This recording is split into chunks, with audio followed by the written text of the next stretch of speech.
Sophia's hands trembled as she stared at the empty chair across from her. Marco had stepped outside to take a business call 30 minutes ago, promising he'd be right back. The restaurant was nearly empty now, the other diners having finished their meals and departed into the night. She checked her phone again. No messages, no missed calls. The waiter approached hesitantly. "Castellano, would you like me to call your husband?" "No," she said quickly, forcing a smile. "He'll be back any moment." But even as she said the words, a chill ran down her spine. Marco never left her alone this long. Not in public, not anywhere. In his world, wives were protected, guarded, never left vulnerable, unless something had gone terribly wrong. She gathered her purse, her heart racing as she walked toward the restaurant's entrance. The street outside was empty, except for their black sedan. The driver nowhere to be seen.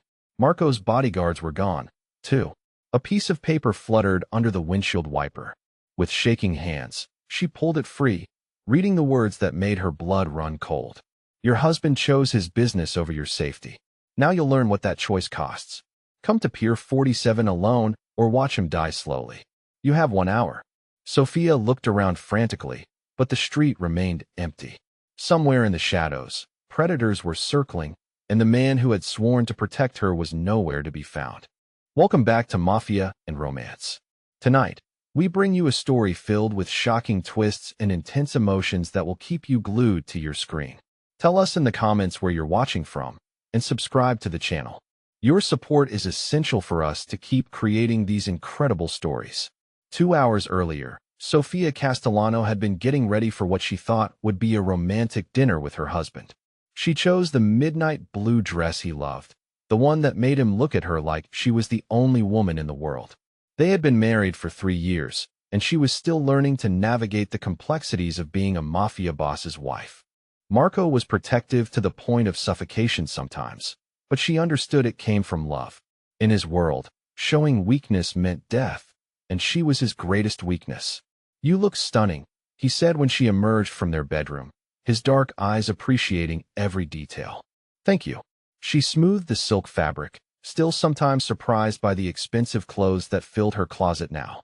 3 years ago, she had been a struggling art teacher. Now she was Mrs. Marco Castellano, living in a mansion with more security than Fort Knox. Ready, he offered his arm, ever the gentleman, despite his dangerous profession. The restaurant was one of their favorites, an intimate French place that Marco's family had been patronizing for decades. The owner, Giuseppe, greeted them personally, leading them to their usual corner table, where Marco could sit with his back to the wall and watch all the entrances. "The usual, Mr. Castellano?" Giuseppe asked. "Please." Marco's attention was already scanning the room, cataloging faces, exits, potential threats. It was automatic for him now, this constant vigilance. Sophia had learned not to take it personally. She ordered the salmon and settled in to enjoy what had become a rare evening out together. Marco's business had been particularly demanding lately, keeping him away from home for days at a time. "How was your day?" he asked, finally focusing on her completely.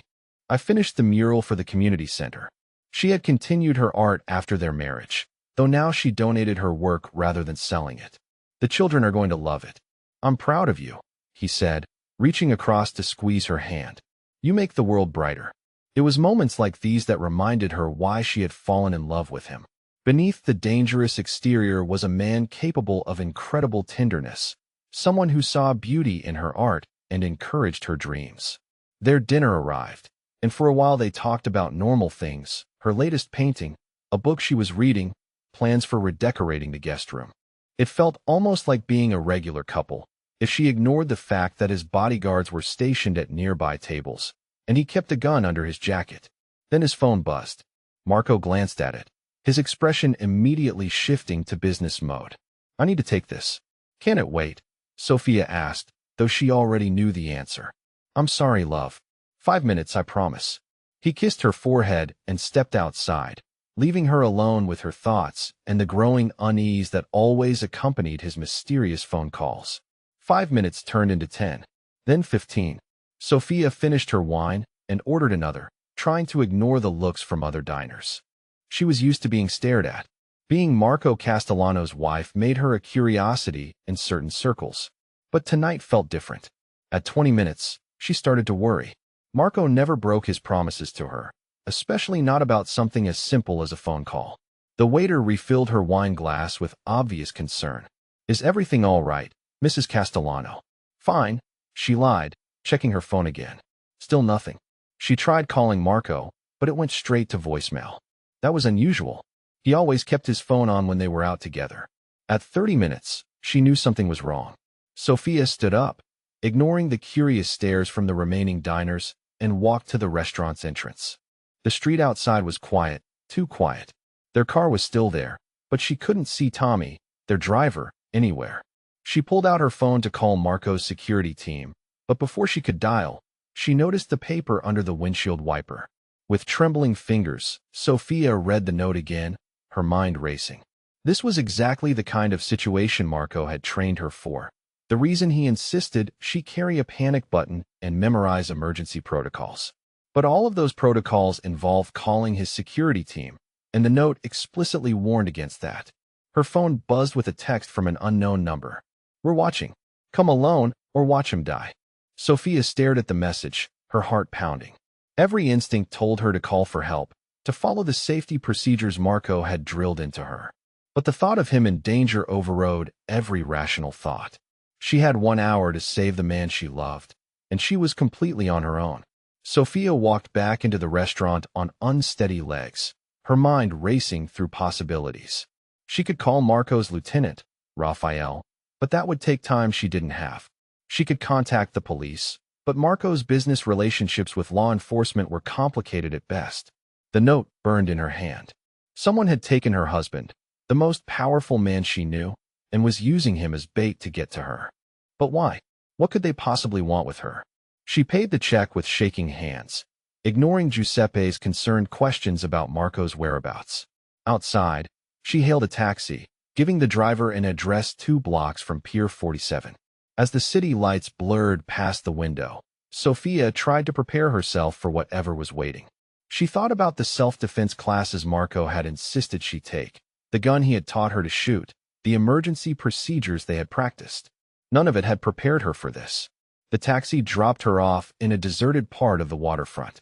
The smell of salt and rotting fish filled the air, and the only sounds were the lapping of waves against the pier and the distant hum of traffic. Sophia walked toward Pier 47, her heels clicking against the concrete. Every shadow could hide a threat. Every sound could signal danger. She had never felt more alone in her life. As she approached the designated pier, a figure stepped out of the darkness. Castellano, right on time. The man who emerged from the shadows was someone Sophia recognized with a shock that nearly brought her to her knees. Rafael Martinez, Marco's most trusted lieutenant, stood before her with a smile that made her blood run cold. "Rafael." Her voice was barely a whisper. "What's going on? Where's Marco?" "Safe for now." Rafael's smile widened, but it didn't reach his eyes. "Surprised to see me? I don't understand. You're supposed to be protecting us. For 3 years, I protected Marco Castellano's empire while he played house with his little wife." Rafael's voice grew bitter.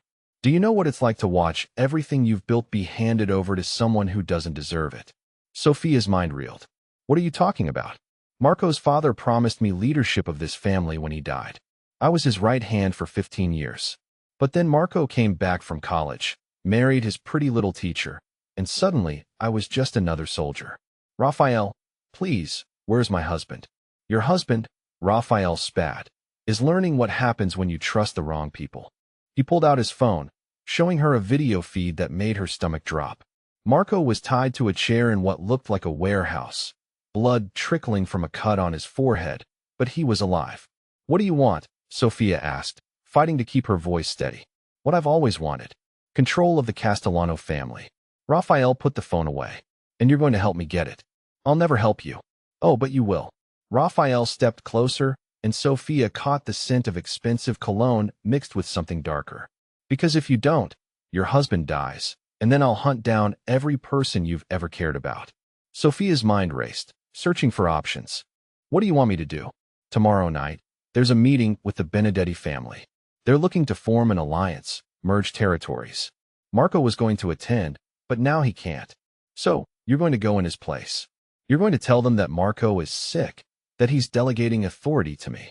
You're going to sign the papers that make me the official head of the Castellano family. They'll never believe that Marco would send me to a business meeting. They will if you tell them he's dying. Raphael's smile was cruel. Cancer, maybe. Something that would explain his recent absence from family affairs. Sophia stared at him in horror.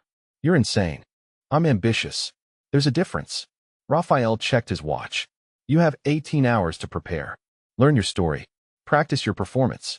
Because if you mess this up, if you give them any reason to doubt you, Marco dies. And if I do what you want, maybe I'll let him live. Maybe I'll even let you both disappear somewhere far away from here.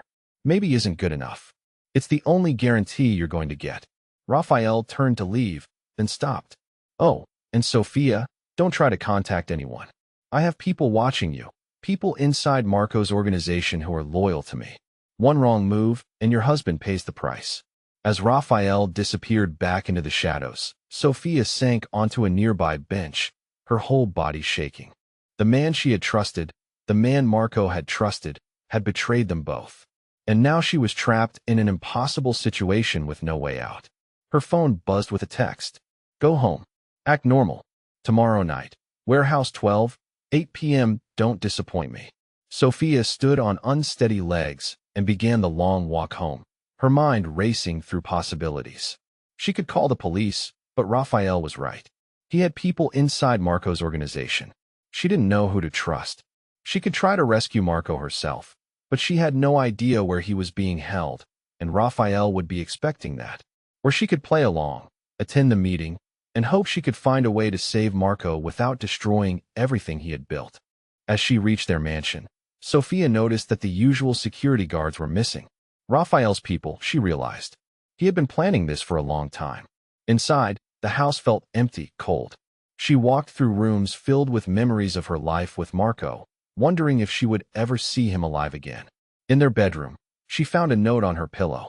Practice your story. Your husband's life depends on your performance. Sophia crumpled the note, fury replacing fear. Rafael Martinez had made a mistake. He thought she was just a helpless wife, a pretty decoration on Marco's arm. But he had forgotten something important. She was Marco Castellano's wife. And Marco Castellano didn't marry weak women. Sophia spent the night planning, thinking through every angle, every possibility. By morning, she had a plan. It was dangerous, probably suicidal, but it was the only chance she had to save Marco and destroy Raphael. She was going to that meeting, but not to surrender. She was going to war.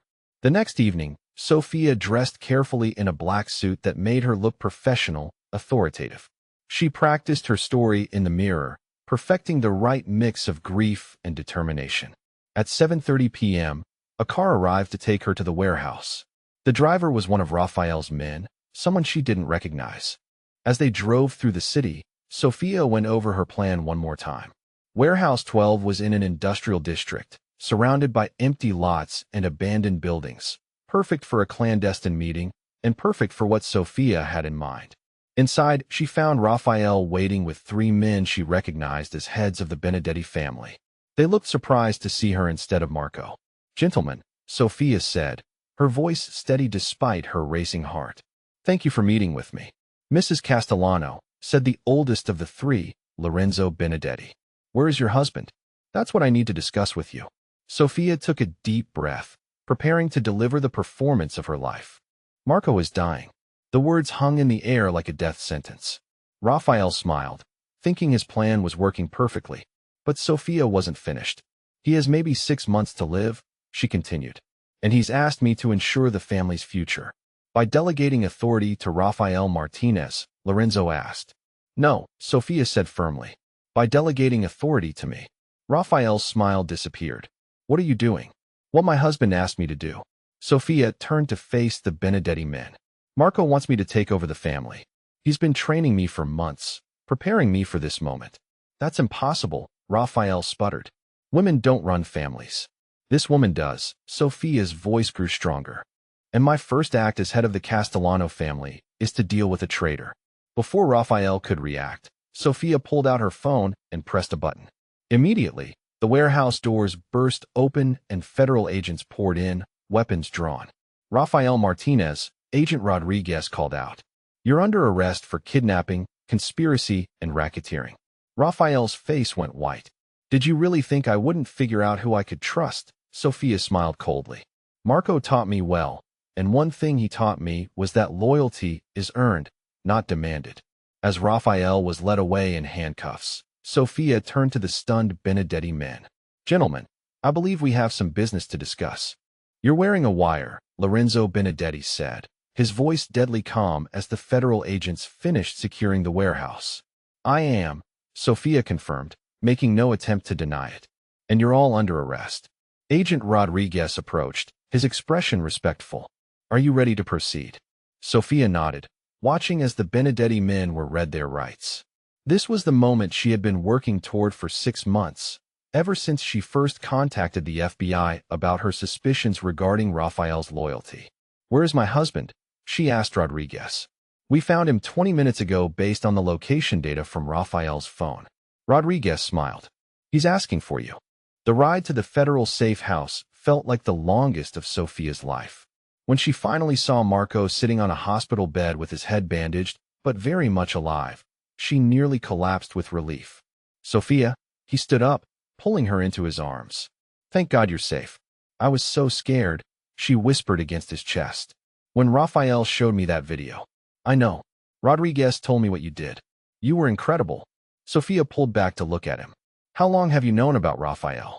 Suspected for about a year. Knew for certain about 6 months ago. Marco's expression grew serious. That's when I contacted the FBI. You've been working with them for 6 months. We both have. You just didn't know it.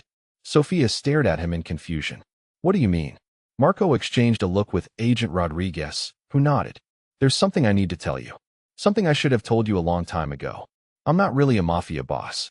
The words hit Sophia like a physical blow. I'm FBI.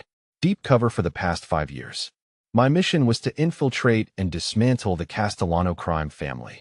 Sophia sank into a chair, her mind reeling. That's impossible. I've seen your business, met your associates. All part of the cover. The FBI created an entire false identity for me, complete with criminal history and family connections. Marco sat beside her, taking her hands. The Castellano family was real, but the head of the family, my supposed father, was actually an FBI informant. When he died, I took over as part of the operation. So everything, our marriage, our life together. Our marriage is real, Sophia. My love for you is real. That was never part of the mission. But you lied to me for 3 years.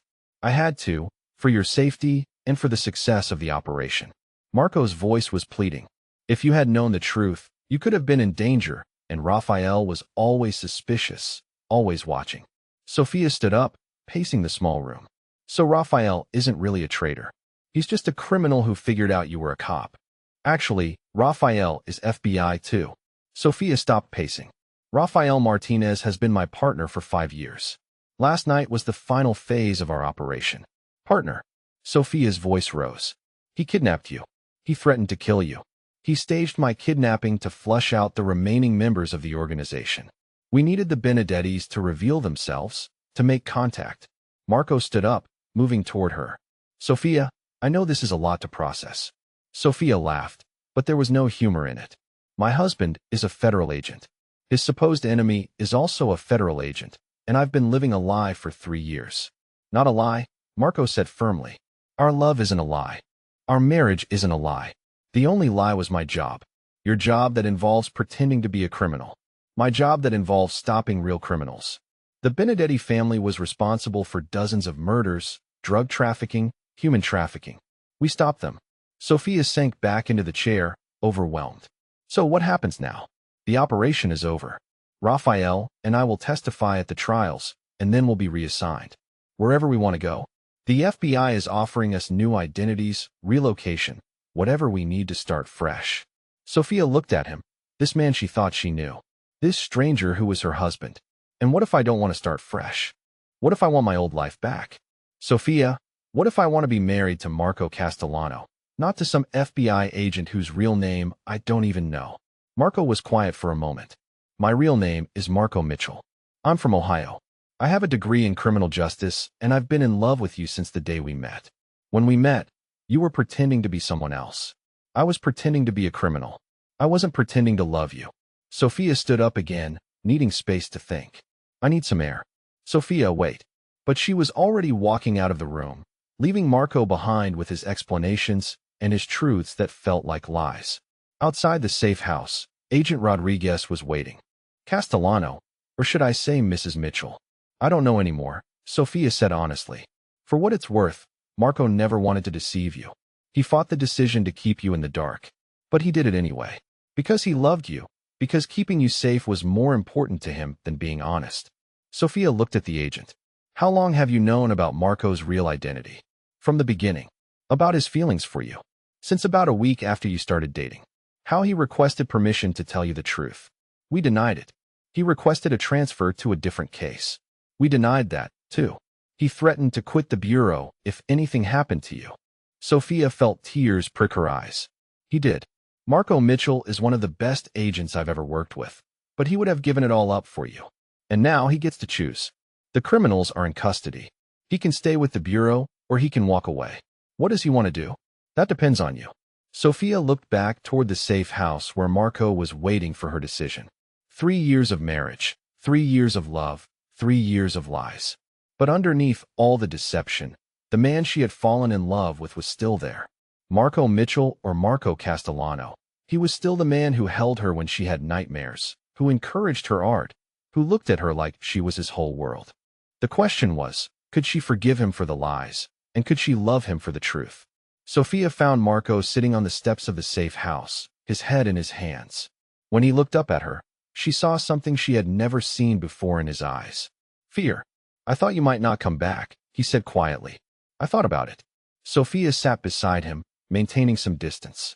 Agent Rodriguez told me some things, such as that you wanted to tell me the truth, that you requested transfers, threatened to quit. Marco nodded. I hated lying to you. Every day, every conversation, every time you asked about my work, and I had to make something up. But you did it anyway. Because the alternative was losing you. If you had known the truth, you would have been in constant danger. Raphael wasn't the only one watching us, Sophia. There were real criminals in that organization. People who would have killed you without hesitation if they suspected you knew anything. Sophia was quiet for a moment, processing. So the threats, the security, the constant fear, that was all real. Very real. The Castellano crime family had enemies, rivals who would have used you against me. My cover had to be perfect, which meant our life had to look completely authentic, including our marriage. Marco turned to face her fully. Our marriage was the only real thing in my life for 3 years. Everything else was an act, a role I played. But what I felt for you, what we built together, that was genuine. How can I believe that? How can I believe anything you say now? Because I'm not asking you to take my word for it. Marco pulled out his phone, scrolling through files. I kept a record. Every conversation with my handlers, every report I filed, every time I mentioned you. He showed her the screen, and Sophia read entries dating back to when they first met. Subject is developing feelings for civilian contact. Recommend reassignment. Request denied. Subject must maintain cover relationship. Subject's emotional attachment to civilian is compromising objectivity. Strongly recommend extraction. Operation takes priority. Sophia scrolled through months of similar entries, watching Marco's growing frustration with the Bureau's demands. You really wanted out? She said softly. I wanted you to know the truth. I wanted to marry you as myself, not as a character I was playing. But you married me anyway. Because I loved you too much to let you go, and because I hoped that when the operation was over, we could start fresh. Sophia handed him back the phone. What's your real story, Marco? Who are you when you're not pretending to be a mafia boss?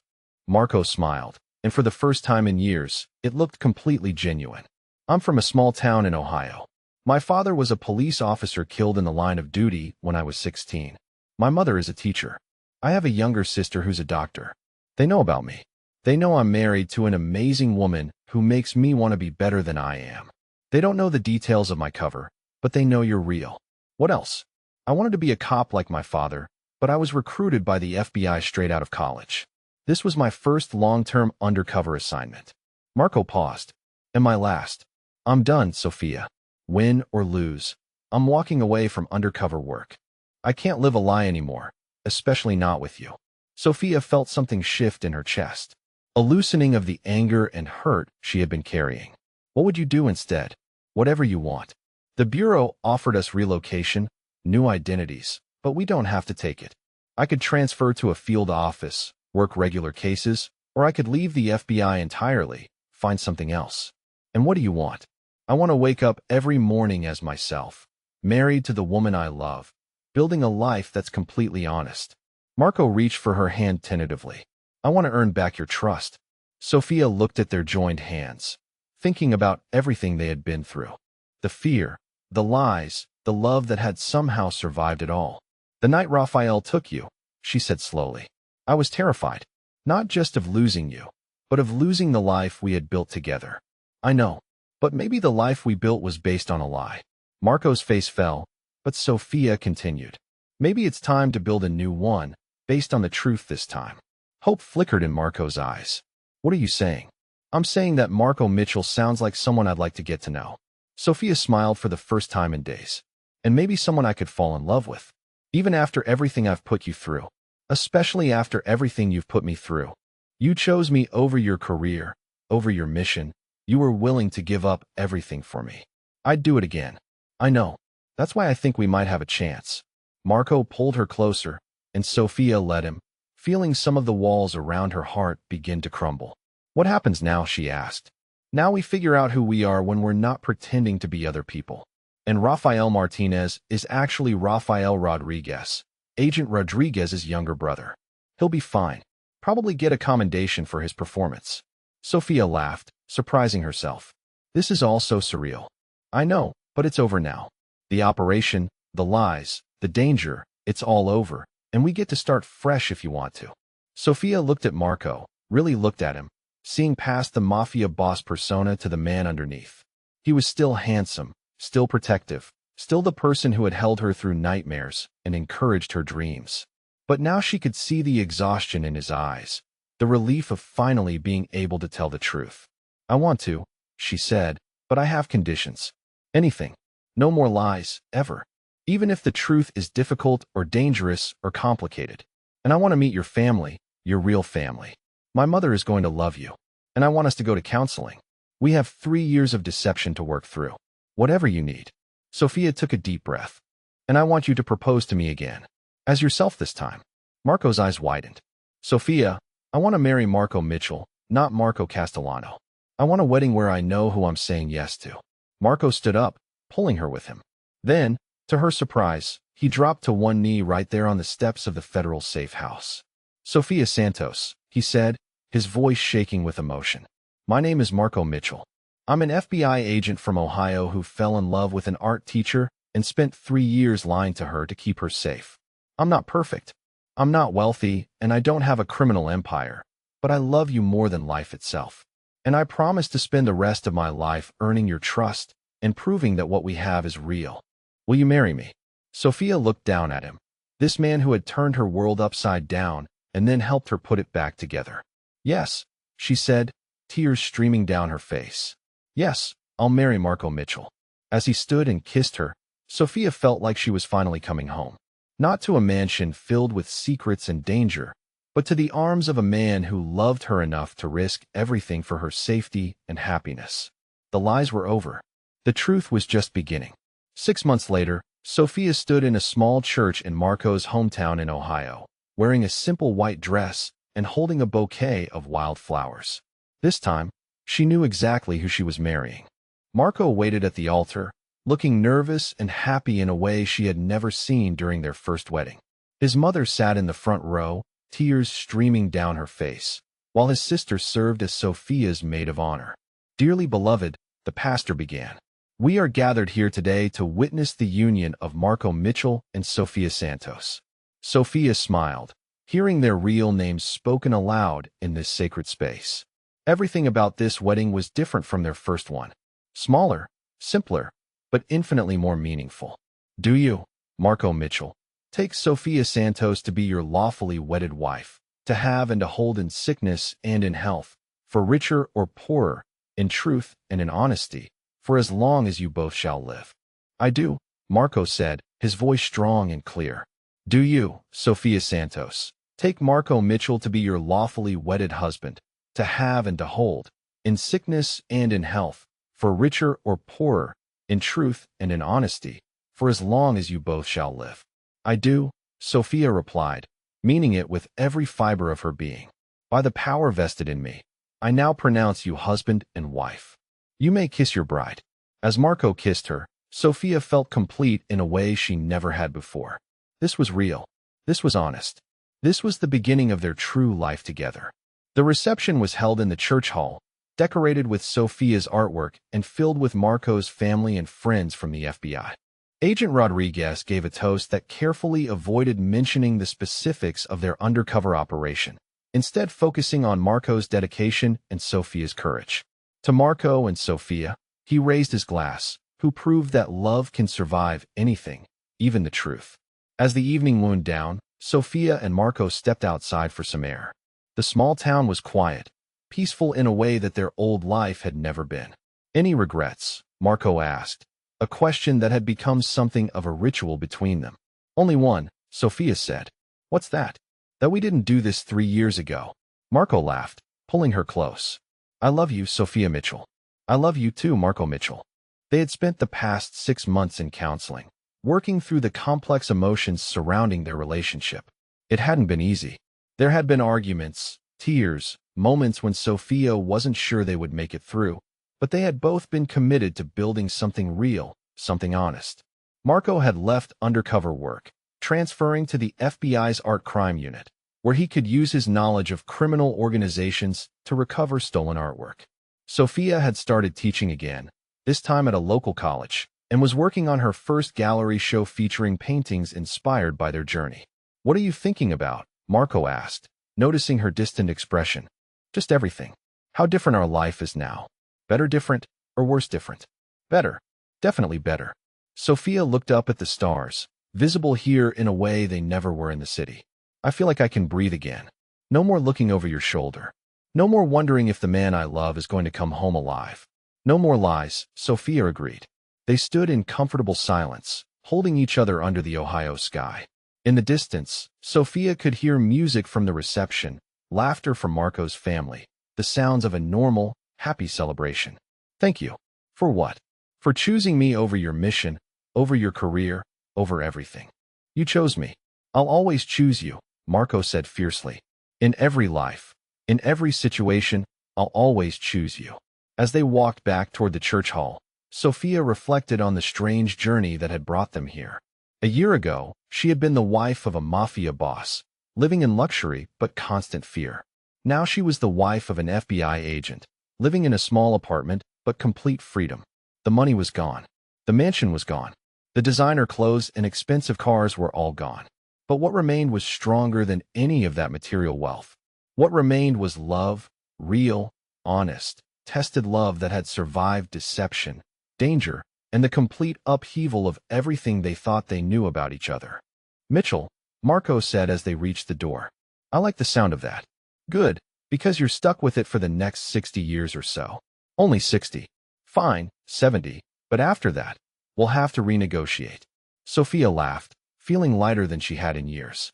As they rejoined their wedding reception, she looked around at the faces of Marco's family and friends, people who knew exactly who they were, who loved them for their truth rather than their fiction.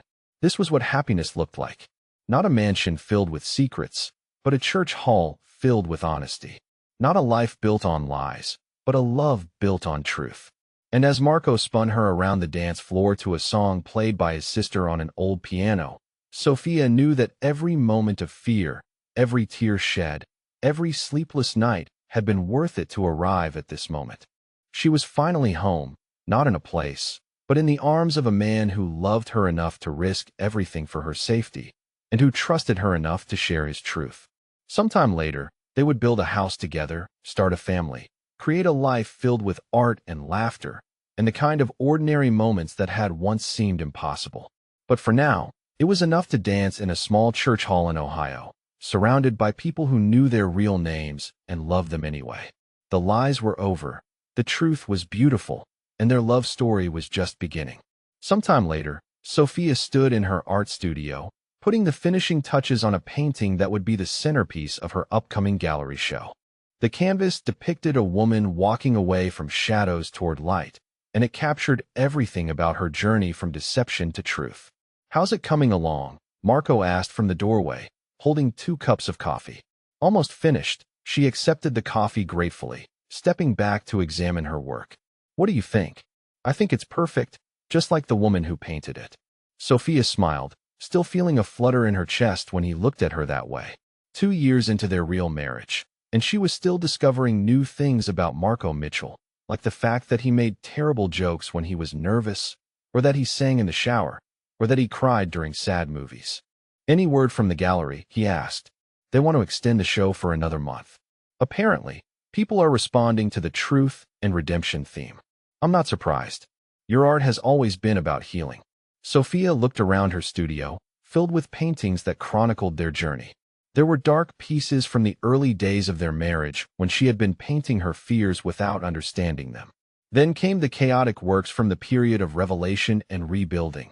And finally the newer pieces, bright, hopeful, honest. Do you ever miss it? The excitement, the danger, the adrenaline. Marco considered the question seriously. "Sometimes I miss the feeling of making a difference, of stopping bad people from hurting others, but I don't miss the lies. And I definitely don't miss the fear." "You still make a difference." The art recovery unit has returned millions of dollars worth of stolen pieces to their rightful owners. And I get to come home to you every night without worrying that someone might try to kill us in our sleep. Sophia laughed. The bar for a good day has definitely been lowered. "Speaking of good days," Marco said, his tone shifting to something more serious. "I have some news." "What kind of news?" "The kind that might change our plans for the evening." Sophia turned to face him fully, noting the barely contained excitement in his expression. "Marco, what's going on?" Raphael called. "The last of the Benedetti associates was convicted today. Life sentence, no parole." "That's wonderful. But it means it's over, Sophia. Completely over. The trials, the testimony, all of it. We're finally free to live our lives without any connection to that world." Sophia felt a weight she hadn't realized she was carrying lift from her shoulders. "Really? It's really over." She set down her coffee and threw her arms around him, feeling tears of relief spring to her eyes. "I can't believe it.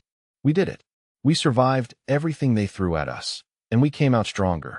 As they held each other in the afternoon light streaming through the studio windows, Sophia thought about the woman she had been 3 years ago. Naive, sheltered, living a life built on lies she didn't even know existed.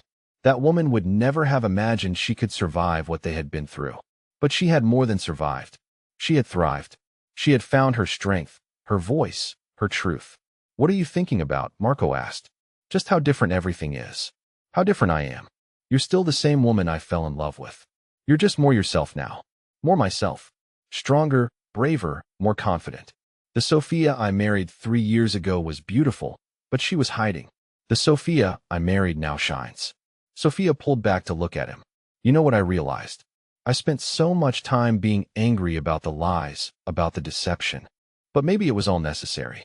Maybe we needed to go through all of that to get here." "You think so?" "I think we both needed to be tested to see if what we had was real, if it could survive the worst possible circumstances." Sophia smiled. "And it did. It more than survived.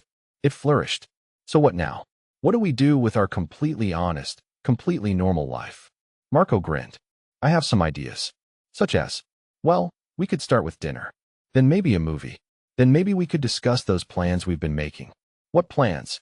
"The ones involving a house with a big yard and maybe some little feet running around." Sophia's heart skipped. They had been talking about starting a family, but carefully, wanting to make sure their relationship was solid first. "You think we're ready?" "I think we're more than ready. I think we're exactly where we're supposed to be." As the sun set outside her studio windows, Sophia looked at Marco, her husband, her partner, her best friend, and felt a profound sense of gratitude. They had lost everything and found each other. They had been broken and rebuilt themselves stronger. "I love you, Marco Mitchell," she said. "I love you too, Sophia Mitchell." And as they walked home together through the quiet streets of their small town, Sophia knew that whatever came next, children, challenges, the ordinary struggles of a normal life, they would face it together, honestly, with no secrets between them. The truth was beautiful, and their real love story was just beginning. This incredible story has reached its end here at Mafia and Romance. If Sophia and Marco's journey of deception, betrayal, and ultimate redemption touched your heart, don't forget to subscribe and let us know in the comments what you thought of their dramatic transformation. Your support means everything and helps us continue bringing you these powerful tales of love conquering all. Until next time. 3 years later, Sophia stood in the kitchen of their modest home in Ohio, watching Marco chase their 2-year-old daughter Emma around the backyard through the window. The little girl's laughter echoed across their small garden, where Sophia's latest sculptures stood among the flower beds. Life had settled into a rhythm she never could have imagined during those terrifying days when she thought she was married to a crime boss. Marco had kept his promise. He had left undercover work completely after the Benedetti trials concluded. Now he worked regular hours at the FBI field office in Columbus, investigating art theft cases that rarely required him to travel overnight. Sophia had opened her own gallery downtown, featuring local artists alongside her own work that chronicled their journey from deception to truth. The paintings had resonated with people in ways she never expected. Visitors often stood for long minutes in front of the piece titled Emerging, the canvas that showed a woman walking from shadows into light. Many asked about the story behind it, and Sophia had learned to share just enough truth to honor their journey without revealing the classified details of Marco's undercover work. Their daughter Emma had Marco's dark eyes and Sophia's artistic temperament. At 2 years old, she was already showing signs of inheriting both parents' stubborn streak. She had been conceived during their honeymoon in a small cabin by a lake in Michigan, where they had spent 2 weeks learning to be themselves without any pretense. Those had been the most peaceful days of Sophia's life, waking up each morning knowing exactly who lay beside her and what their real names were. Marco came inside now, carrying Emma, who was covered in dirt from the garden, but giggling with pure joy. "She's been helping me plant the new rose bushes," he said, kissing Sophia's cheek.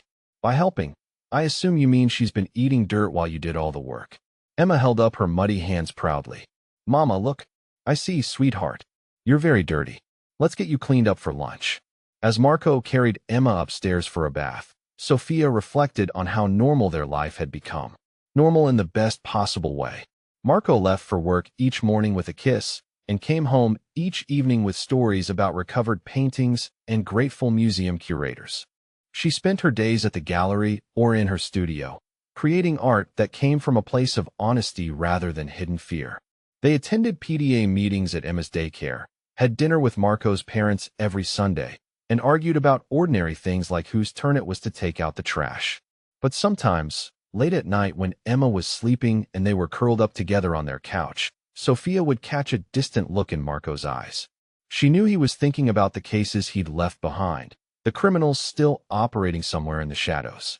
He missed the adrenaline, the feeling of making a real difference in stopping truly dangerous people. Art theft was important work, but it didn't carry the same weight as dismantling human trafficking operations or bringing down murderous crime families. "You're thinking about it again," she said one evening as they watched a documentary about organized crime. Marco looked at her with surprise. "Thinking about what?" "The old life. The undercover work. You get that look sometimes, like part of you misses it." Marco was quiet for a moment, then pulled her closer. "I miss the feeling of stopping truly bad people. With art theft, the worst that usually happens is some rich collector loses a painting. With the Benedetti family, we were stopping people who killed children, who sold women into slavery. That mattered in a way that feels bigger than anything I do now." Sophia understood. She had seen the files he was allowed to show her after the trials ended. The Benedetti organization had been responsible for horrors that still kept her awake some nights. "But I don't miss the lies," Marco continued. "I don't miss wondering if today would be the day my cover was blown and you'd pay the price for it. I don't miss looking at our daughter and worrying that she might grow up without a father because someone discovered who I really was. That part of it, I never want back." They had built something beautiful together in their small Ohio town. Sophia's gallery had become a cultural center for the community, hosting art classes for children and showcasing works that celebrated healing and redemption. Marco had developed relationships with museums and private collectors across the Midwest, becoming known for his expertise in tracking down stolen artwork and returning it to its rightful owners. Emma was thriving in daycare, already showing signs of inheriting both parents' intelligence and determination. But their peaceful life was about to be tested in ways they never could have anticipated. The first sign of trouble came on a Tuesday morning in early October. Marco had already left for work, and Sophia was getting Emma ready for daycare when her phone rang. The caller ID showed a number she didn't recognize, but something about it seemed familiar. "Hello, Mrs. Mitchell." The voice on the other end made her blood run cold. It was smooth, cultured, with just a hint of an Italian accent. "This is Lorenzo Benedetti." Sophia's hand tightened on the phone.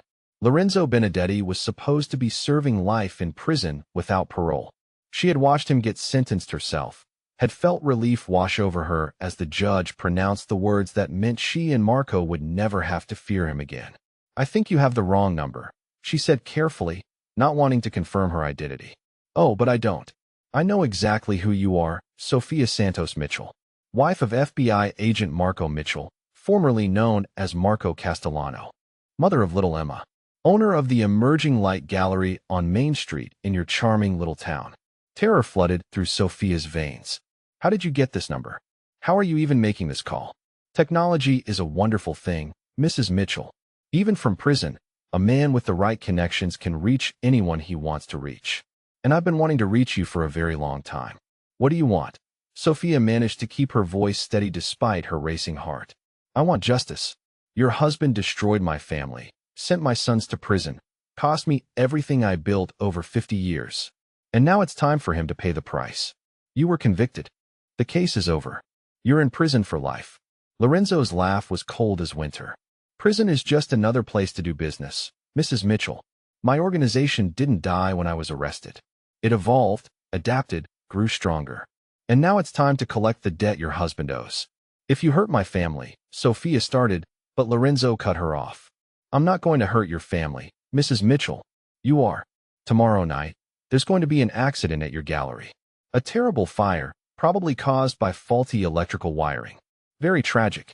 The local fire department will find evidence that you were working late, that you were trapped when the building went up in flames. Your death will devastate your husband, destroy him with guilt. He'll never be able to look at your daughter without seeing the wife he failed to protect." Sophia's mind raced. This was exactly the kind of threat Marco had trained her to handle, but that training felt inadequate now that it was real. "Unless," Lorenzo continued, "you do exactly what I tell you to do." "What do you want?" "I want you to convince your husband to resign from the FBI. I want him to disappear, take you and your daughter somewhere far away, and never work in law enforcement again. You have 24 hours to make this happen. If Marco Mitchell is still an FBI agent tomorrow night, your gallery burns with you inside it." The line went dead. Sophia stood in her kitchen, holding her phone with shaking hands, while Emma played with her toys nearby, oblivious to the fact that their world had just been turned upside down again. She immediately called Marco, but his phone went straight to voicemail. He was probably in a meeting or interviewing a witness. She tried the FBI field office, but they told her he was out on a case and wouldn't be back until evening. For hours, Sophia paced their house, trying to figure out what to do.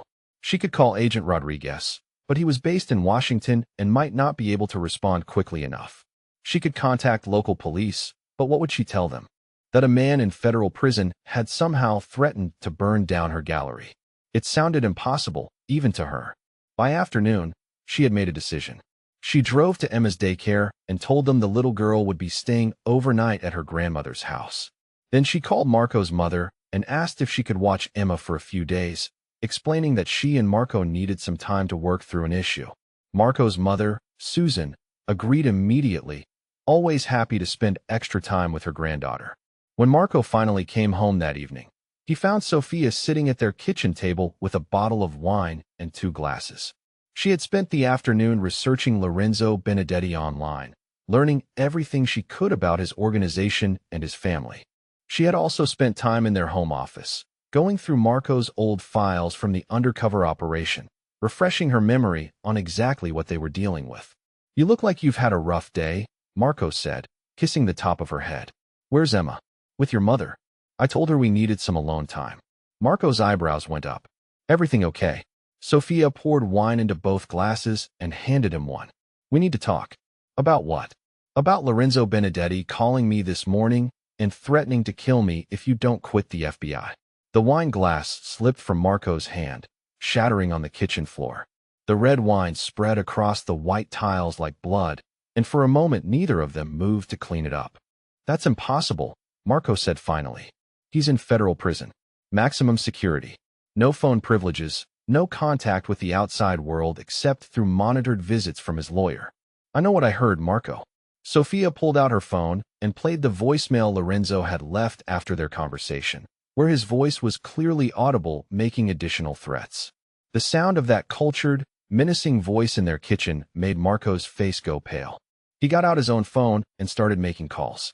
First to Agent Rodriguez, then to the warden at the federal prison where Lorenzo was supposed to be incarcerated. Each conversation grew more heated, with Marco's voice rising as he demanded answers about how a maximum security prisoner had managed to make threatening phone calls to an FBI agent's family. When he finally hung up from the last call, his expression was grim.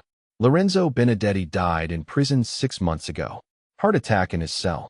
But his son Michael was released last month after serving 3 years for money laundering. The sentence was reduced for good behavior and cooperation with authorities. Sophia felt a chill run down her spine. So it was Michael pretending to be his father. But why? And how does he have information about our life here? Marco ran his hands through his hair. The cooperation with authorities. He must have provided information about other criminal organizations in exchange for a reduced sentence. But that would have given him access to FBI files, including information about the agents involved in taking down his family. This should never have been possible. There are protocols to prevent this exact situation. They spent the evening making emergency plans. Marco called his supervisor and arranged for local FBI agents to patrol their neighborhood and watch the gallery. He contacted the prison system to find out exactly what information Michael Benedetti had access to and how he had obtained Sophia's phone number. But even with these precautions in place, they both knew they were dealing with someone who had spent years planning his revenge and had resources they might not fully understand. That night, as they lay in bed holding each other, Sophia asked the question they were both thinking. "Do you think we should leave? Pack up Emma and disappear like he wants?" Marco was quiet for so long she thought he might have fallen asleep. Then he spoke, his voice heavy with exhaustion and frustration.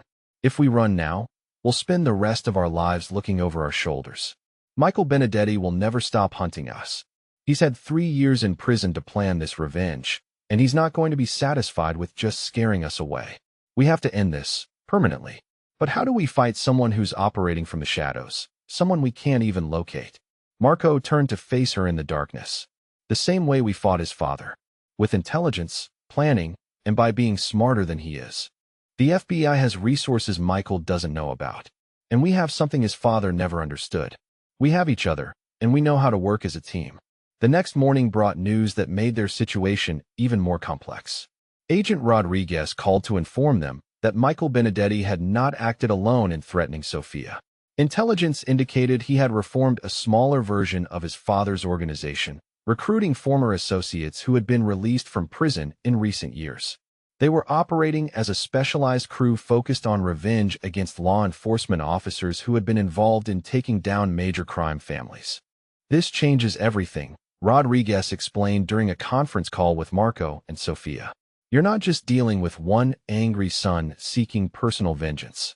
You're dealing with a coordinated organization that's targeting multiple FBI agents and their families. We need to bring you both in for protective custody while we develop a strategy to neutralize this threat." But Sophia had a different idea.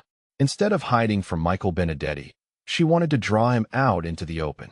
Instead of waiting for him to make the next move, she wanted to take control of the situation and force him to reveal himself. It was dangerous, possibly reckless, but it was also the kind of bold strategy that had worked when they were dealing with his father.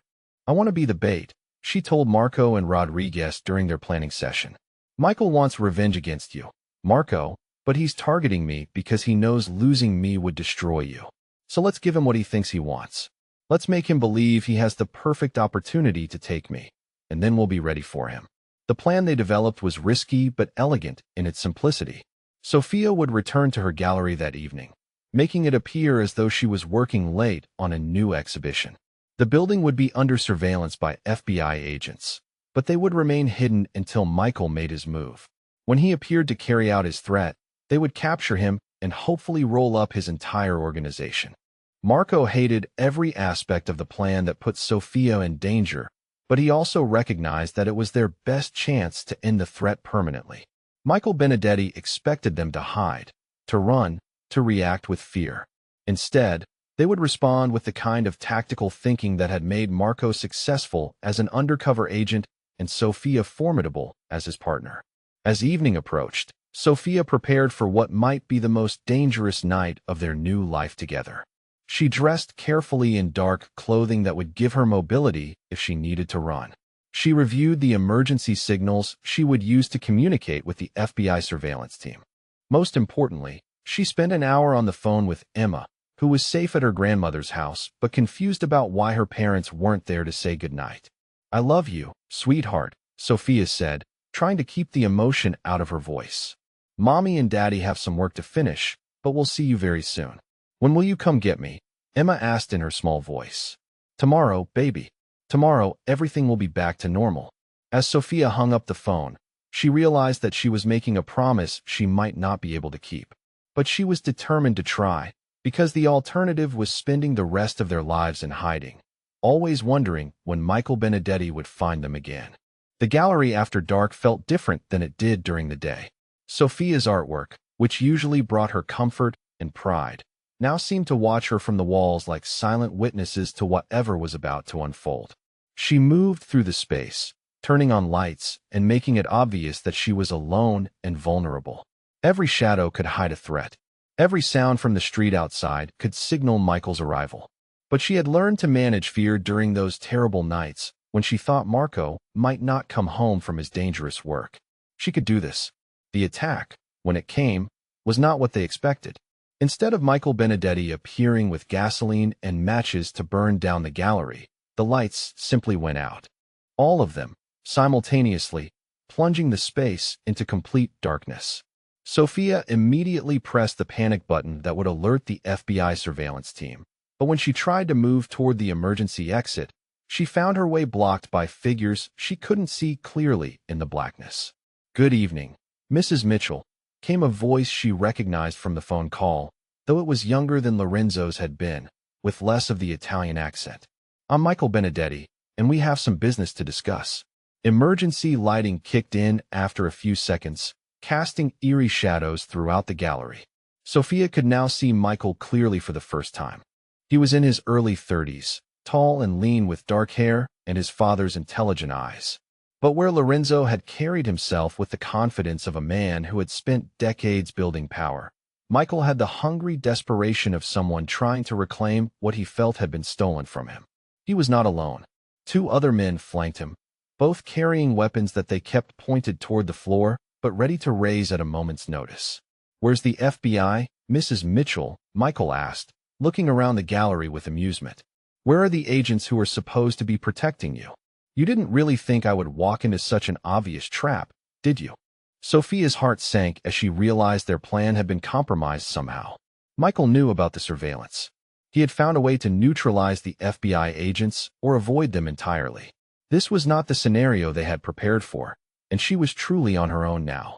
"Your father underestimated me too," she said, trying to project confidence she didn't feel. That didn't work out well for him. Michael's expression darkened. "My father died in a federal prison cell because your husband lied to him for 5 years. Because your husband pretended to be his friend, his family, while building a case that destroyed everything we had built. Your father built his empire on murder and human trafficking," Sofia replied. Marco stopped him from hurting innocent people.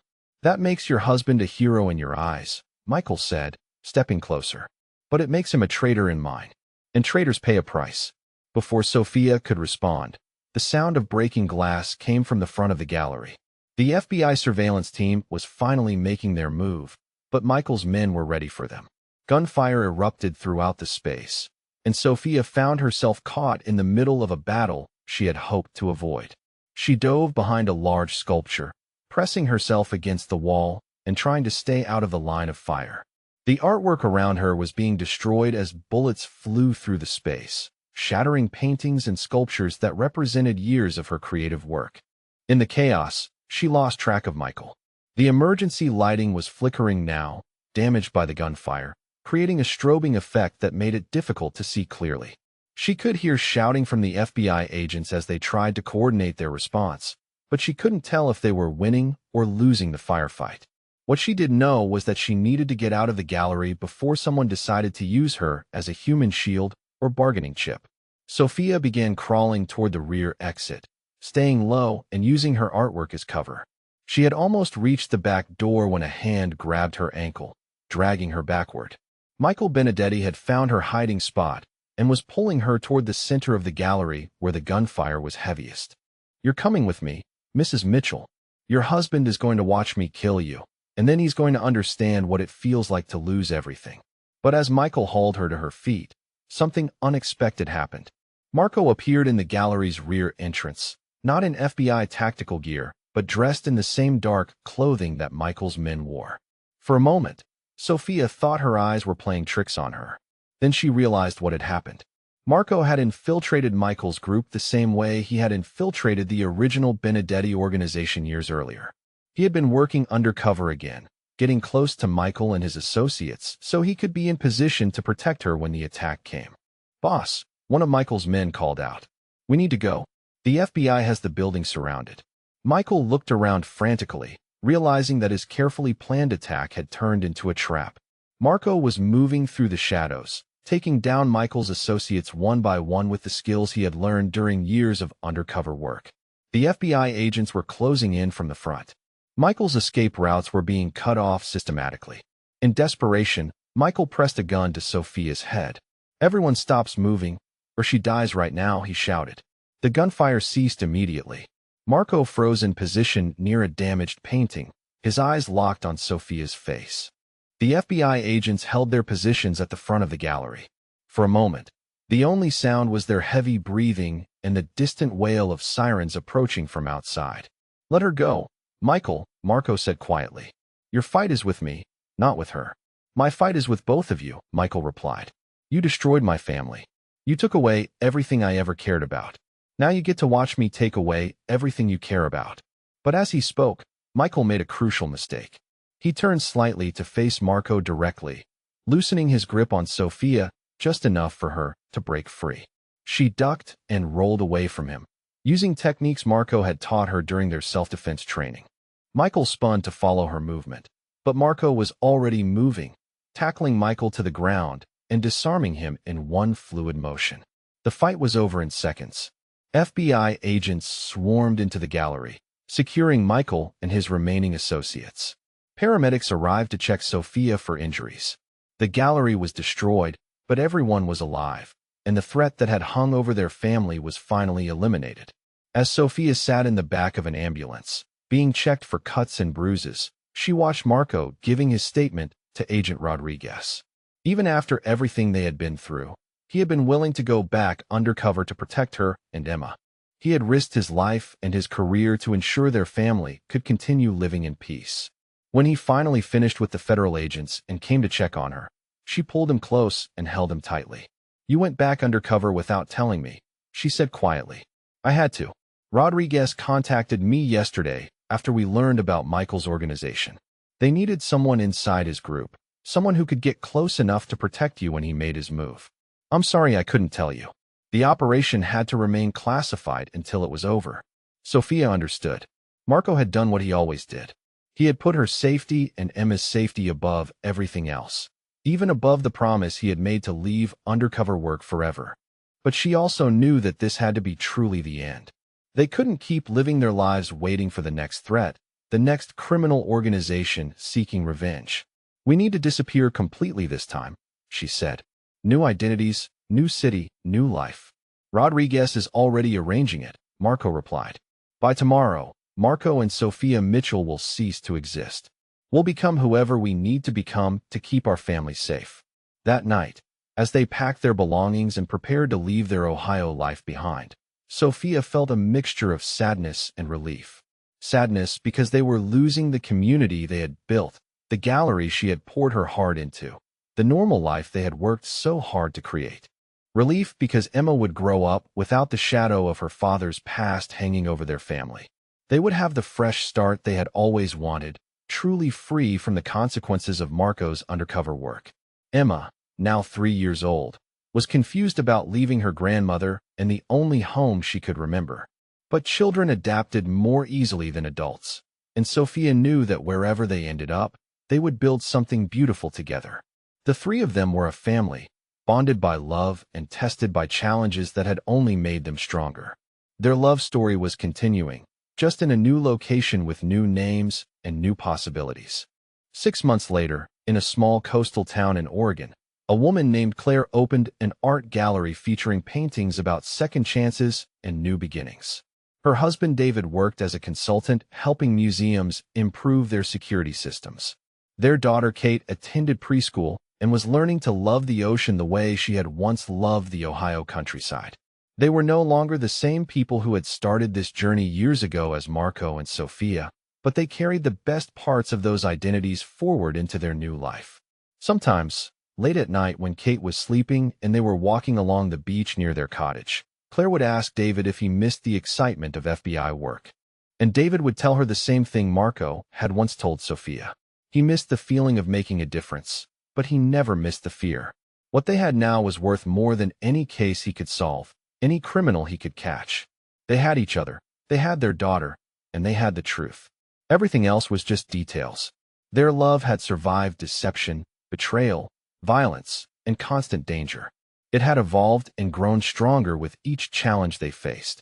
Now, finally, they could simply love each other without looking over their shoulders, without wondering what crisis would threaten their happiness next. They were home, not in a place, but in each other's arms, ready to face whatever the future might bring as long as they faced it together. The story of Marco and Sophia, of their dangerous love and hard-won redemption, had reached its true conclusion. Not in a church in Ohio or a federal safe house, but on a beach in Oregon where three people who had learned the value of honesty could finally build a life based entirely on truth.